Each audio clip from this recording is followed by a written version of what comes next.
What's up guys, it's me Charlie, and today I'm going to talk about Lady Deathstrike. Now Lady Deathstrike was dropped to series 3 at the start of the season 6 days ago, alright, and well, people will be asking, well, is Lady Deathstrike an impactful card? Right off the bat, I'm going to say if you are already series 3 complete, if you know you have a ton of series 4 cards, series 5 cards, then the answer is no, Lady Deathstrike is not going to make you a more competitive Marvel Snap player. It's not going to help you win more games, right? But is it fun? Yes, it is. It is a very fun card. There is actually a deck that I'm going to share with everyone later, shortly, right? That is very fun to play. Now, if you are still not series 3 complete, if you are still, waddling around series 3, alright, can Lady Deathstrike help you become a better Marvel Snap player? Can Lady Deathstrike help you to win more games? The answer is actually yes, because there is a Lady Deathstrike deck that is pretty underrated in my opinion, that can win games. Okay, it's not an S tier deck, it's not an A tier deck. Most people wouldn't even consider it a B tier deck. Okay, but it is a deck that you can use to climb very effectively up the ladder to help you get your infinite, right? But beyond infinite, there's a whole different animal out there, and yeah, it probably won't do very well post infinite, but this deck still works very well if you want to use it to climb. Okay, I only got Lady Deathstrike when it dropped to series 3, but I've been using a watered down version of this deck and actually did very well in Conquest. So yep, using the same principles, applying the same concepts, you would be able to use this deck to climb to infinite as well. Now without much further ado, this is the deck. It's a Death Stature deck. Okay, so this deck is actually pretty interesting. It combines the concept, the idea of destroy and discard together. Okay, and destroy, discard are concepts that everyone is very familiar with after playing with it in series 1, series 2. Okay, so the first card we have Squirrel Girl. Squirrel Girl basically works as a feeder for death. Okay, we are going to destroy the squirrels with either Killmonger or Carnage later, or even Lady Deathstrike.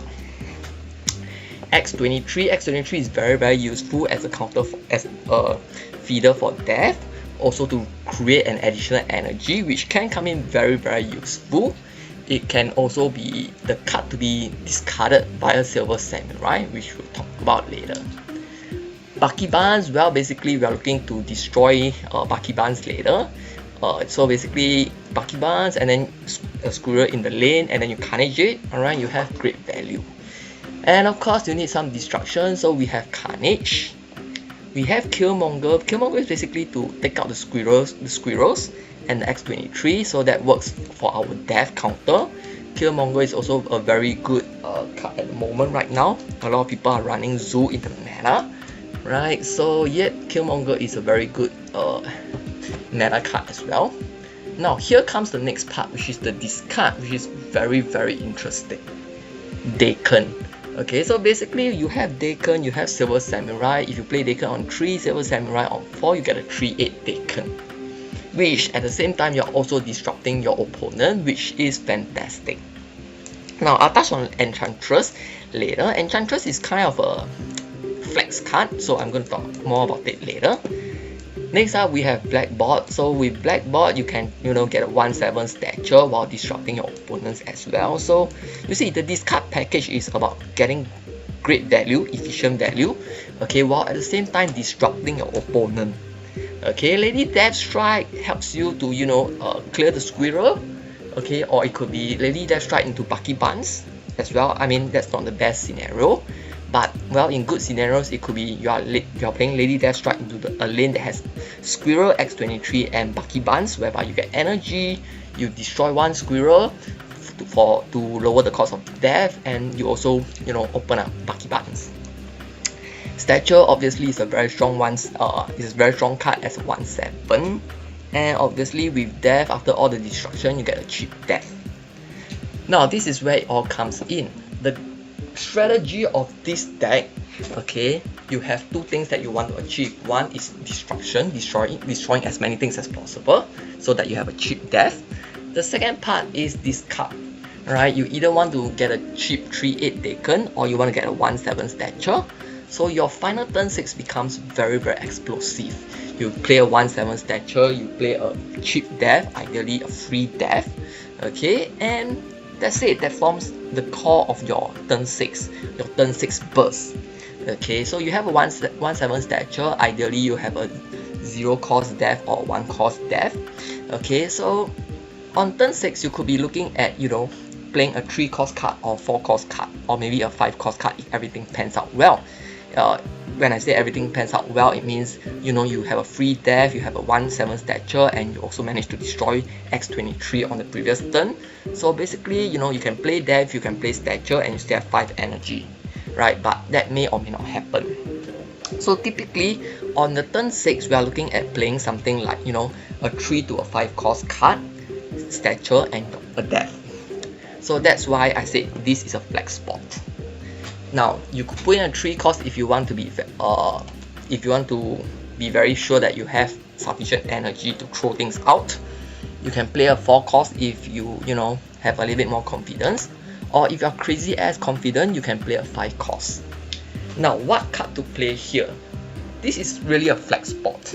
Most people run Enchantress in this deck because Enchantress is a very good deck card, especially in this meta whereby, you know, there's a lot of Sam Wilson running around, right? So yeah, the cookie cutter would be Enchantress. But there are other options as well. In terms of the 3 cost slot, you could be looking at Gladiator. Okay, I do think that Gladiator is a good option here. Basically, Gladiator can work for you in the sense that it could destroy a card, so that counts towards your lowering cost for death. Or you're playing Gladiator on turn 6 is also a huge burst of power. My personal favorite, my personal preference, liking is actually Debris. Okay, because Debris is very interesting. You are creating rocks and the rocks clogged up your opponent. Now, the clock may not happen because you may eventually play Killmonger, but if that happens, then hey, it is a 4 discount towards death, which is huge. And if you don't play Killmonger, you're clogging them. Alright, whereas for yourself, you can eventually clear your side. It could act as food for Carnage. Okay, while discounting death. You could play a Lady Deathstrike as well, and you know, it works too, but not just Killmonger. So all in all, Debris only has no downside for you, only potential upside, while, you know, being a tactical play to mess up your opponent's board.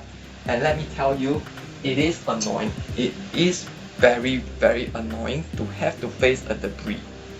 So yeah, Debris is a consideration as well. One of my personal favorites in this deck because it's just bloody annoying. Okay, and some people, you know, for 4 cost slot, some people don't like the tag, some people don't like Enchantress.